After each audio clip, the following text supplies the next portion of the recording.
Bienvenue à l'atelier Emmaüs, je suis Guillaume Poignon, fondateur. Vous êtes ici dans une menuiserie-école qui a été fondée en 2017 près de Lyon.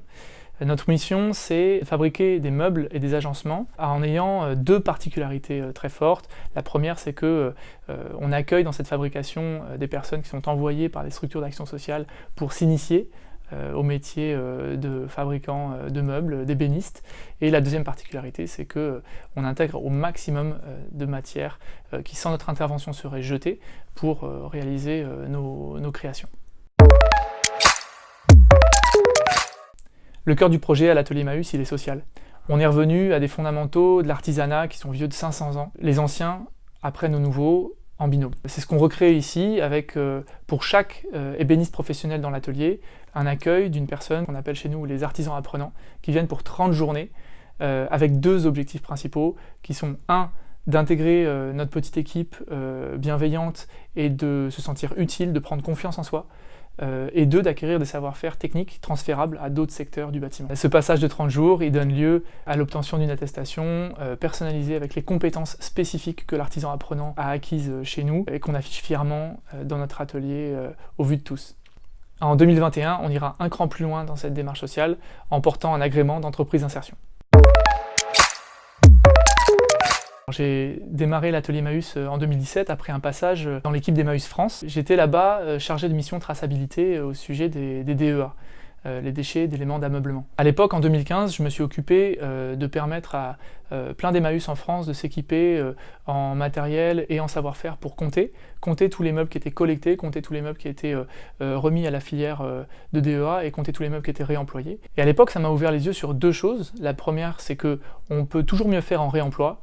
Et cette marge de progression, c'est un vrai challenge. Ce challenge qui est devant nous de monter la proportion de meubles qui sont réemployés, c'est vraiment ce qui nous anime à l'atelier Emmaüs.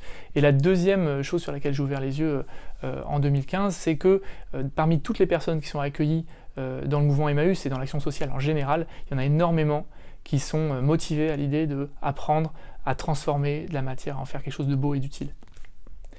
On se rend compte que sur les projets sur mesure qui sortent de notre atelier, les clients étant souvent très exigeants, on a du mal à maximiser la part de réemploi que contient les projets. Pour autant, c'est là qu'on veut placer notre intention. On veut conseiller au maximum l'architecte d'intérieur ou le designer de notre client pour qu'il intègre et qu'il nous permette d'intégrer en fabrication le plus de réemploi possible.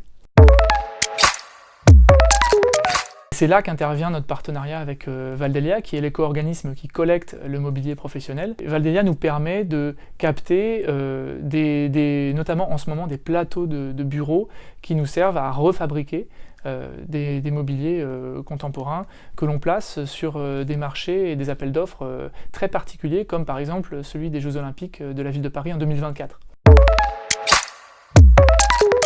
Pour ce projet-là, la façon qu'on a de travailler les plateaux de bureaux collectés par Valdelia nous a permis de proposer à Paris 2024 du réemploi là où il ne l'attendait pas. Aujourd'hui, le projet en est à sa phase de prototypage. On a des idées de se lancer avec 3 typologies de mobilier que sont le bureau, le tabouret et la table basse. Ces meubles sont constitués de rectangles très simples découpés dans les plateaux de bureau que l'on a collectés et destinés à un univers professionnel dans des bureaux.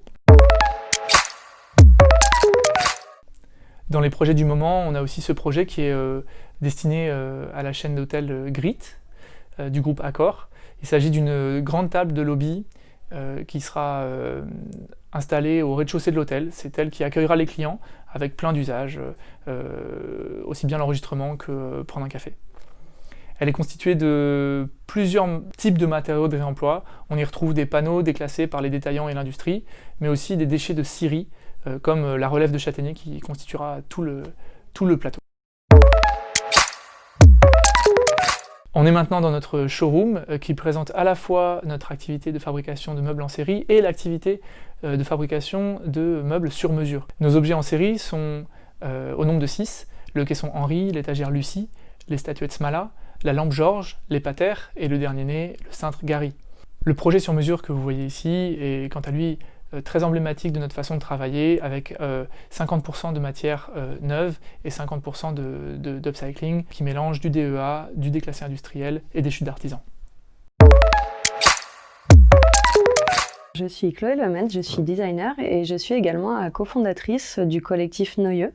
Donc c'est un collectif qui regroupe des architectes et des designers. On est très sensible en fait dans ce collectif aux questions sociales et environnementales. On a constaté en fait qu'il y avait beaucoup d'enjeux face à ces problématiques, mais on a également constaté qu'en étant entouré des bons partenaires, on peut apporter des réponses très pertinentes. Être designer et travailler avec l'atelier Emmaüs, ça nous amène à changer notre façon dont on conçoit, dont on crée les objets.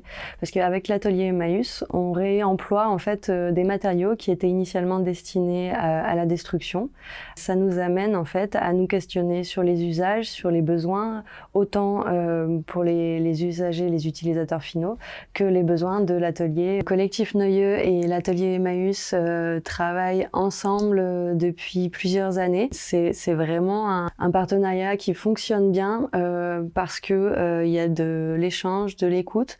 Donc côté collectif, nous on va à la rencontre des clients, on étudie leurs besoins, on se rend sur place, on étudie leurs projets, que ce soit pour de l'agencement, de la création de mobilier, de l'architecture d'intérieur. Et avec l'atelier Emmaüs, on travaille également ensemble pendant toute cette phase en fait d'études design pour créer des objets qui répondent à la fois aux besoins des clients et à la fois aux besoins et aux contraintes de l'atelier. Travailler avec l'atelier Emmaüs en intégrant un maximum d'éléments de réemploi, c'est faire preuve de beaucoup d'ingéniosité. Ce sont des contraintes, mais c'est aussi un très très beau challenge puisqu'on arrive à trouver des solutions qui sont très esthétiques, on simplifie les formes, on optimise les matériaux, on réduit en fait l'utilisation de matières grises qui est liée à la production des matériaux pour un résultat qui permet de sensibiliser de plus en plus de monde aux questions environnementales et notamment qui permet de faire découvrir le réemploi au grand public. En fait, il y a une multitude de façons de revoir la création en prenant en compte les enjeux, les problématiques environnementales. Le Cintre Grit que vous voyez ici, c'est un des projets réalisés du coup par le collectif Noyeux. Et c'est un bel exemple de réalisation 100% réemploi parce que nous avons la partie bois qui est créée et façonnée par l'atelier Emmaüs et la partie en corian qui est un matériau composite qui est réalisé par notre partenaire qui est également dans la région et avec qui on travaille en fait pour optimiser les chutes et les pertes de matériaux. Donc on travaille en économie circulaire. Et cela donne cette belle création qui témoigne du savoir-faire de plusieurs entreprises.